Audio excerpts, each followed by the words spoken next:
wisdom. With the divisions of the Abhisamilakra. Translated by Edward Conze. University of California Press, Berkeley, Los Angeles, London. Translation of the Sutra. Chapter 35, the HELLS.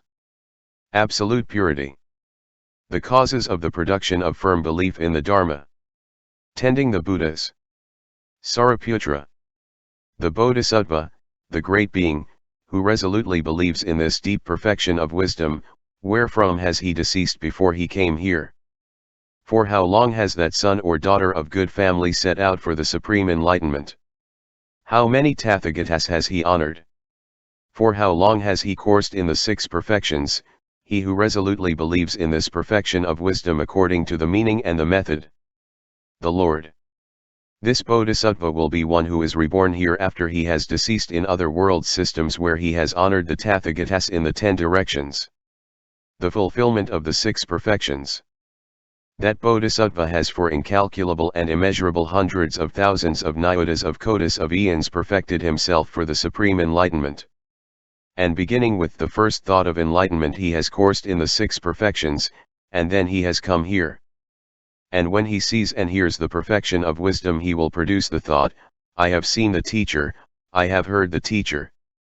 And he will obtain this perfection of wisdom according to the meaning and the method, by way of the signless, the non-dual, and the baseless. Subhuti. Can one then see or hear the perfection of wisdom? The Lord. No, Subhuti. Those who hear and see the perfection of wisdom, they do not actually see or hear the perfection of wisdom, on account of the fact that Dharma is their real field. They do not see or hear the emptinesses, the applications of mindfulness. 2. The enlightenment of a Buddha, on account of the fact that Dharma is their real field. Skill in means. Subhuti. For how long has the Bodhisattva coursed who makes endeavors about this deep perfection of wisdom? The Lord. One must make a distinction in this. It is possible that a Bodhisattva, beginning with the first thought of enlightenment, makes endeavors about this deep perfection of wisdom and about the other perfections, and that with skill in means. He does not reject any dharma and sees no accumulation or taking away. He never becomes lacking in the 6 perfections. And those Buddhas and Lords whom he desires to honor and worship with various kinds of worship, with regard to them his various kinds of worship succeed as soon as he has produced a thought of them. He passes on from Buddha field to Buddha field. He is no more reborn in the belly of a mother, he is never again deprived of the super-knowledges, and he does not become partial to any defilement, or to a disciple thought or pratyeka Buddha thought. The causes of the non-production of firm belief in the Dharma. Deeds conducive to the ruin of Dharma. On the other hand, there are sons and daughters of good family who use the great vehicle, and who have seen countless Buddhas, and who training themselves in their presence, have given gifts, guarded morality, to developed wisdom, but all that by way of basing themselves on something. When the deep perfection of wisdom is being taught to them, they lack in faith, and walk out of the assembly. In their lack of respect these sons and daughters of good family even walk away when the Buddhas and Lords teach this deep perfection of wisdom.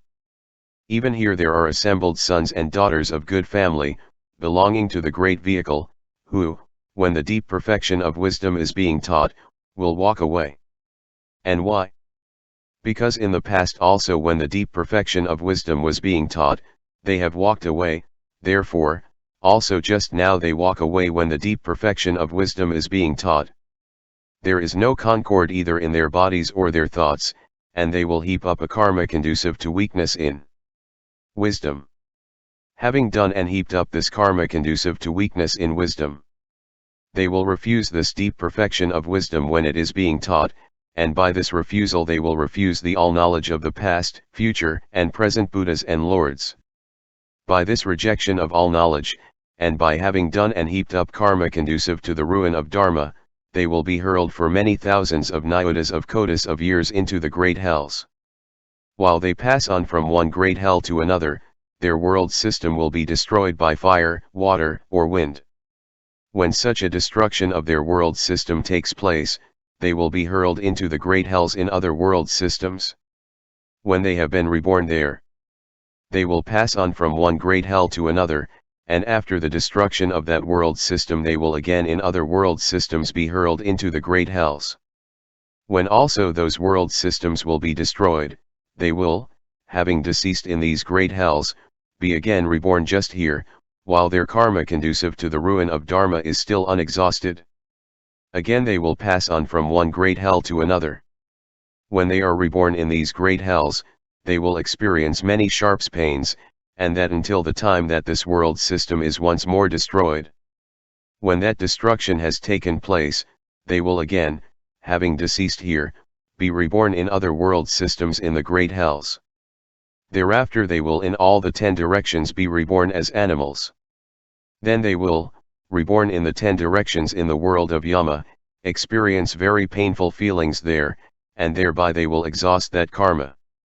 Having exhausted the karma which led to so many painful feelings, they will somewhere and at some time acquire a human body.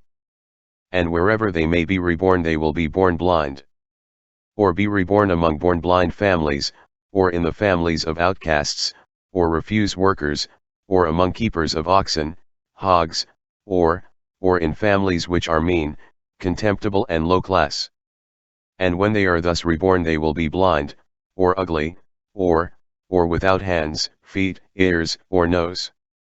And where they are they will not hear the words Buddha, Dharma, or Sangha, or the words Bodhisattva, Pratyekabuddha, or Arhat.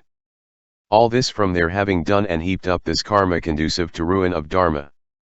Sariputra.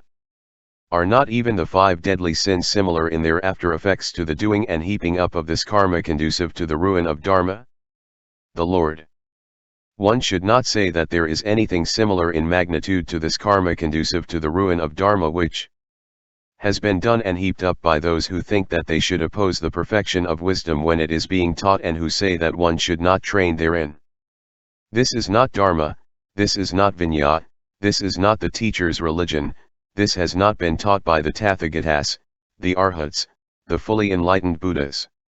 They themselves will decide to oppose it, and other beings also they will dissuade from it.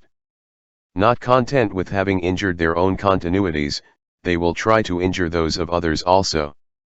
Having poisoned their own continuities, they will poison those of others also. Themselves lost they will also destroy others. They themselves do not cognize nor understand the deep perfection of wisdom, and they decide to oppose it, and others also they will persuade to do the same. To these persons I do not even grant permission to hear the perfection of wisdom, how much less do I grant a vision of it, and still less the ability to stand in it.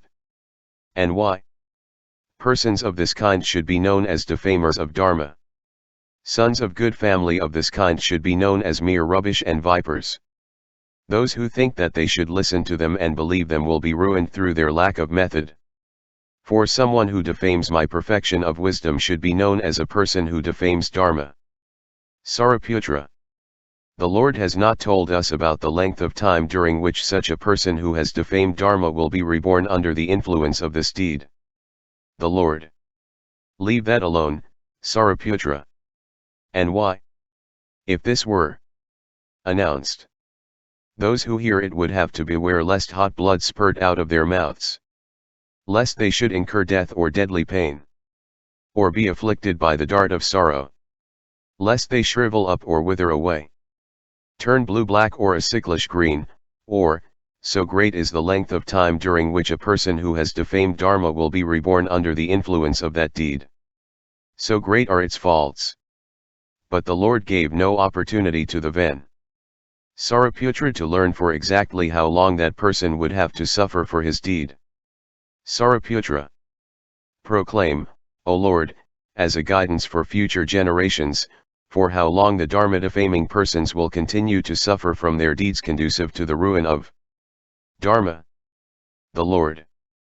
May this be a guidance to future generations that through having done and heaped up this karma conducive to the ruin of dharma he will experience many sufferings in the great hells.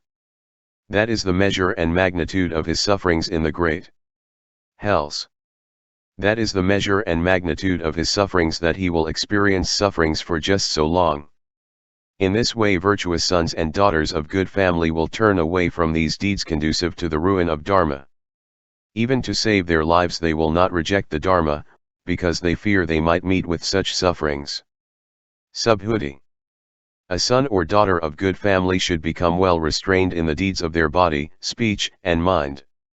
For they do not want to experience such sufferings, and do not wish to be prevented from seeing the Tathagata, from hearing the Dharma and from seeing the